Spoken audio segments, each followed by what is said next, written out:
होटाळकरच इथं एक जिल्हा सांभाळू शकते. तुम्ही जर आता सुरू केलं असं आतापासून घडत बसायचं नाही. तुम्हाला सांगतो ऐका, विदर्भातला एक आमदार वस्त्र उद्योगाचा मंत्री होता. तर त्यांनी सुरुवातीला लोकांना मला देखो मेरे पास कुछ भी नहीं है, मेरे पास कुछ भी नहीं है, लोकांनी म्हणलं याच्यापाशी काहीच नाही, मग कोणी लोकच गेले नाही आणि फुकट पडलं. नाही काही म्हणायचं नाही, आपल्या पैसे आहेत ते आम्ही काही कमी पडू देत नाही, म्हणून लोक तुमच्याकडे येते. तुम्ही आतापासून फोन करतो हमारे पास कुछ भी नहीं है आणि इसके पास काय भूकण आहे. गाडी गाडी आहे परत घ्या ताकदीने उभारला म्हणून सांगा.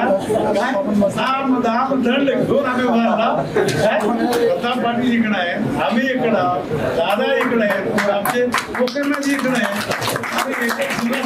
माणसं इकडे आहेत. आणि आता जर तुम्ही हा रडकासूर काढून त्याच्यात ते अर्धे लोक उठून जाते तिकडे असं कधीच म्हणायचं नाही. सुगाव करताय काय आपल्यापाशी नाही कशाला म्हणायचे काय बार आहे. अरे करताय का आम्ही जे काही आहे त्याच्यावर भागवा बाबा, पुन्हा कधी तरी बघू म्हणून.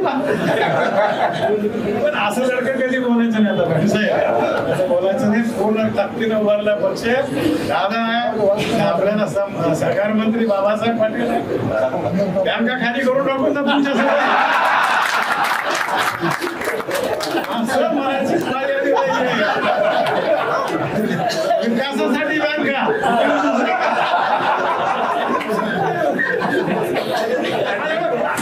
अरे मला सगळे विकास केला लोकांना काय पाहिजे. अशा प्रकारचं आपलं कॉन्फिडन्स बोलायचं काम करा. हिंमत द्या कार्यकर्त्यामध्ये. स्वतः जर राजा खावरून गेला तर प्रजा काय करणार. अरे तू महागाय म्हणते. असं डिस्करेज लोकांना करू नका. अध्यक्ष साहेब हिमतीने लढा. ही निवडणूक आपल्याला यशस्वी लढायच्या.